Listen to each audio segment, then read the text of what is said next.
Well, yesterday I left off talking about Paul's instructions to how widows were to be cared for within the church.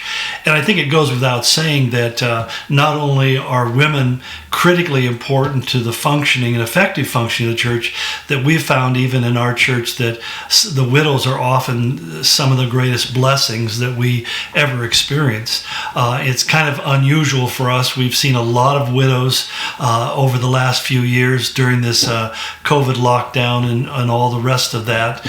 And it's been surprising because it's really kind of we've had about a 300% increase in the number of funerals that we did in an annual basis, and we've, as a result, had a lot of ladies and some men who were left without their spouses.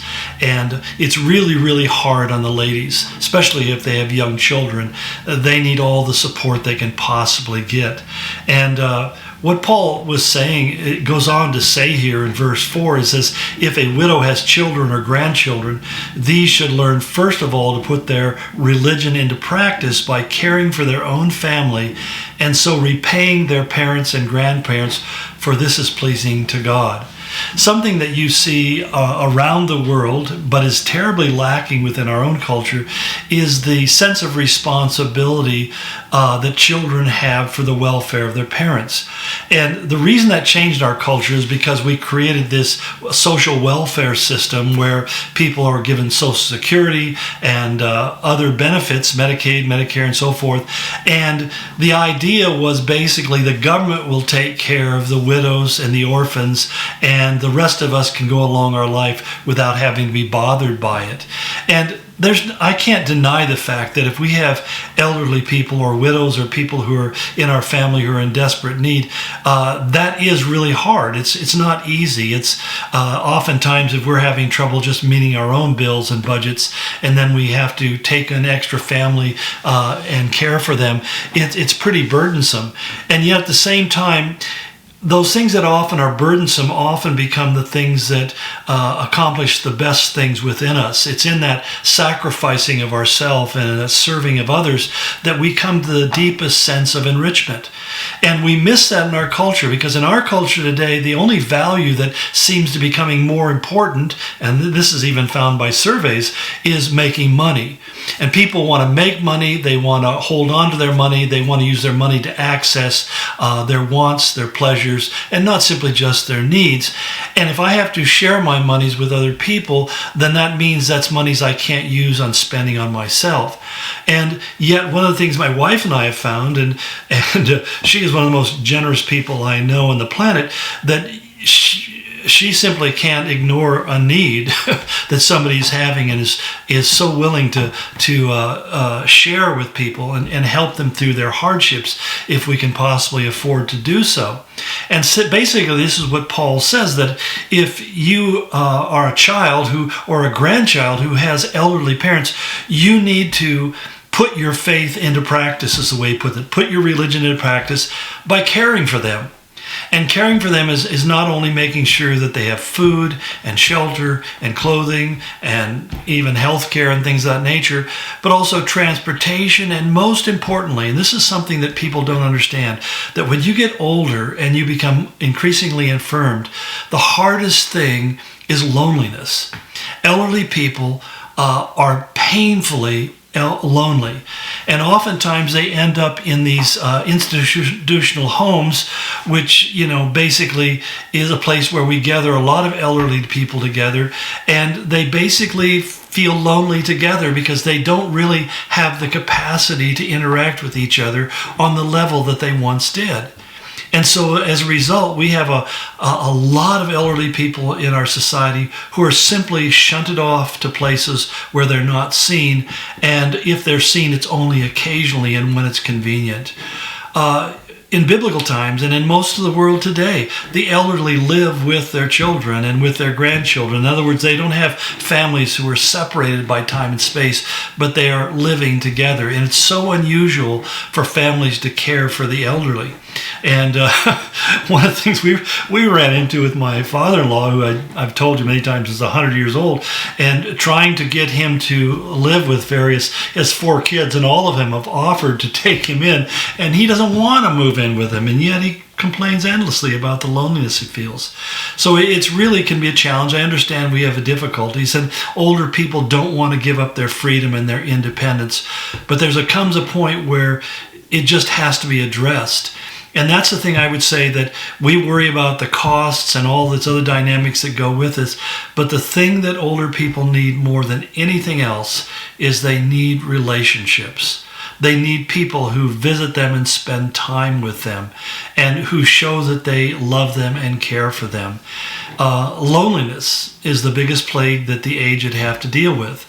And that's why Paul said, if you have grandparents or if you have parents who are elderly, one of the things I would urge you to, you may be fortunate. Maybe they have a retirement in place and they're secure in their monetary and physical setting.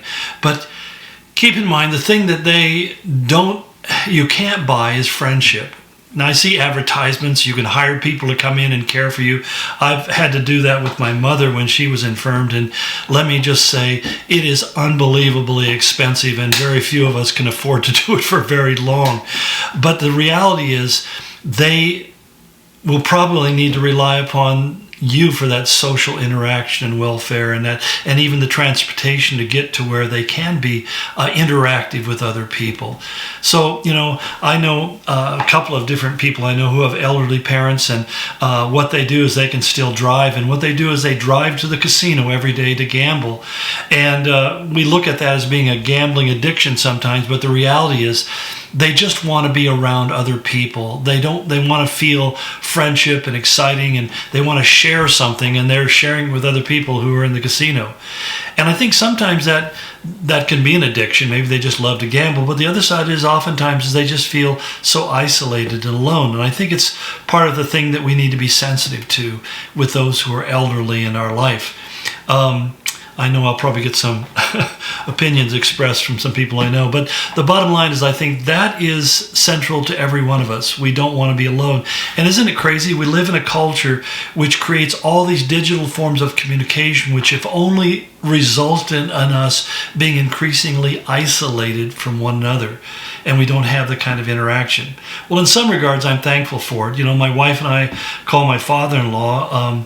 We kind of trade off every other day and have these long conversations. And, I'll have to admit, his memory is failing him pretty significantly, and he has trouble sometimes following the conversations and all those kind of things. But I know that it's invaluable to him, just the fact that we are thinking of him and we're talking to him. And I don't say it's not challenging. It's not sometimes downright exhausting, but it's so important. It's so important that you take that time to spend with people. And that's why those of you who feel called of God to visit nursing homes or people who are in long-term care like that, God bless you, and may your breed increase, because what you are doing is really important work. You're doing really, really important work, and I commend you for doing it. And I hope that you continue to do it. I hope you don't get discouraged and worn out, because these people in our lives who are, they're just on the edge of eternity, and they'll be reporting to headquarters very, very quickly. And for my part, I hope they give me a good report. I know God knows everything. I'm just joking. But the whole point is that we all should feel like we're loved. That was what Mother Teresa, who would take the people who are dying on the streets of Calcutta and bring them into her home that she had there for them, and she would cleanse their wounds and feed them and care for them, because she knew that most of them were going to die within a relatively short period of time. But she said everybody should die with dignity. And that's what made me go almost crazy about the COVID thing, when they wouldn't let people go in and visit their dying friends and families. That is a crime for which I think that they should pay. But the simple fact is that none of us should come to the last years of our life feeling like nobody cares and we have no value. They should see the love of Christ for those, should be displayed to those who need it the most. And we need it the most when we're coming into the last chapters of our earthly journey.